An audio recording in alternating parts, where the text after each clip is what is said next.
Today on CityLine, the man who saved Times Square, plus the story of two Westmores. They share the same name but have very different lives.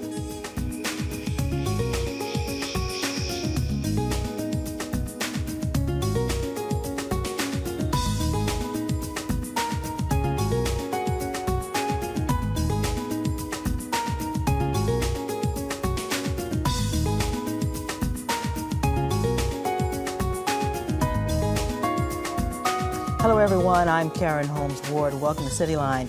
With Memorial Day just around the corner, we thought it would be a good idea to celebrate some veterans today. Later in the program, Rhodes Scholar, soldier, and author Wes Moore on his memoir about a road not taken. It's called The Other Wes Moore. But first, you may know him as the man who saved Times Square, maybe even the man who saved New York. He's the astute New Yorker who, on the evening of May 1st, alerted police to the suspicious abandoned car containing a bomb. If it had detonated, many lives could have been lost. Dwayne Jackson has owned a vendor cart for over 20 years in Times Square. His company, Dwayne's of Times Square, sells fashion accessories and golf clubs. Here's how ABC's Yunji Denise reported the story. Keep moving! Get out of the street! A sea of people pour out of Times Square on a balmy Saturday night, clogging the surrounding avenues. People just started scattering everywhere and just running. I was coming out of Toys R Us and the car started smoking, and then I started seeing flames. After the makings of a bomb are discovered, police cordon off a dozen blocks in the heart of the square, the crossroads of the world suddenly eerily empty. Please keep moving! The bomb on Broadway didn't stop the show. A few theaters delayed curtain calls, but there were no cancellations. And in a city too accustomed to threats of terrorism, some complacency. You don't seem particularly concerned, though. Well, we thought they'd move everybody if they were concerned. But vendors that witnessed the smoking SUV were worried, especially Dwayne Jackson, who survived the 9/11 attacks and carries that memory with him.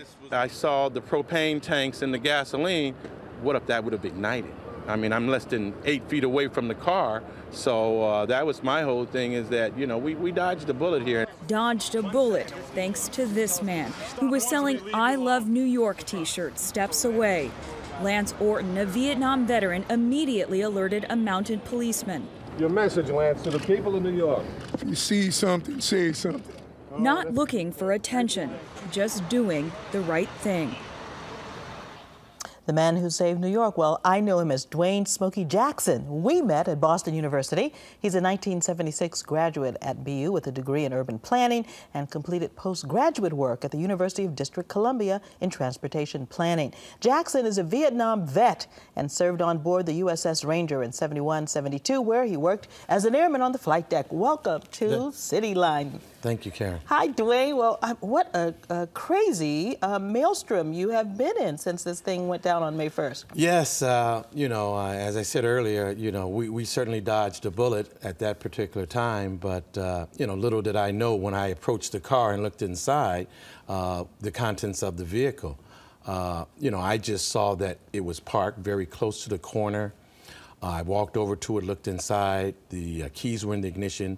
The car was running, the emergency lights were on, and there was no driver around. And as the events unfolded so quickly, one of the local beat cops, Jason, ran up to me and asked me if I'd seen who'd gotten out of it. And I didn't know at that time that Lance had sent one of his guys around the corner to get the mounted police. And when he arrived, we're kind of scratching our heads. And what's really amazing when you think about it, but you know, this expression, see something, say something, many New Yorkers might have just walked by or not given it a second thought. Why did you and Lance decide that this was something that needed some special attention? Well, you know, that 45th Street has more theaters than any other block on the Great White Way. And, you know, Lance and I both have been there for over 12 years. And when the car was parked there, what got my attention was what knucklehead would leave the car this close to the corner and the buses can't make that turn. So that was my first indication to just go over and try and find the person who left it there. And as I kind of looked inside and looked out, not knowing what was yet to come, I was just concerned that he needed to move that car. Well, you know, you became an instant hero. Mayor Michael Bloomberg, you had a chance to speak on the phone to President Barack Obama. I've seen you on Fox, CNN, and you even ended up on World News Tonight with Diane Sawyer, and we have a clip from that show. I mean, you feel like you made a difference? I'm a veteran. What do you think? Lance Orton, New Yorker and veteran, part of a brotherhood of veterans who serve as eyes and ears on the front lines of the streets of New York.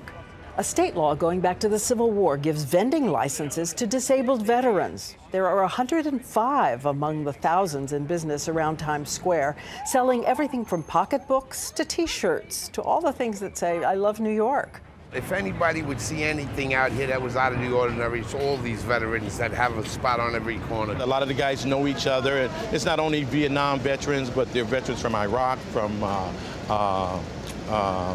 Afghanistan. And what we try and do is to keep hope alive by being there for the next generation of veterans who are coming home.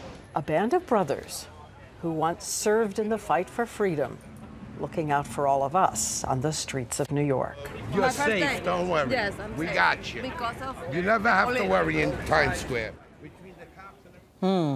So there's a real brotherhood there in Times Square, a close-knit group. Well, you know, as Diane reported, that we're under a 1868 law that was created by the New York State Legislature to give Civil War veterans returning home an opportunity to start their own business. And that was the intent of the law, and it stayed on the books over 100 years.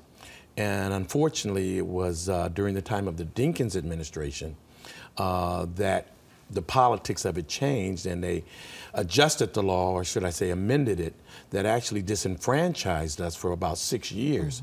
And then under the Giuliani administration, we were able to reach an amenable deal where we were able to come back to Times Square, which is where I had been originally in 1989, and set up and go back into business. Now, you are not only a member of the Disabled Veteran Group, but you're also part of an organization called the National Organization of Black Law Enforcement Officials, and joined that several years ago. Right. The group is called Noble. They're a great group of retired and active law enforcement people, and they also have an associate group, which I joined almost 3 years ago, and they do a lot of outreach to the communities around the country, and it's just a great group to be a part of, and their outreach to inner city youth and this whole thing of don't snitch stuff, trying to combat that type of thing, and I was already pretty much involved with that issue going into this particular incident, and certainly hope to continue my work with Noble as we go forward. So your sense of law and order and bringing folks to justice was obviously already in place before this Times Square incident. Well, absolutely. I mean, the streets of New York, certainly they're not as rough as they used to be, but you know, you have to be alert even within our own sphere of influence.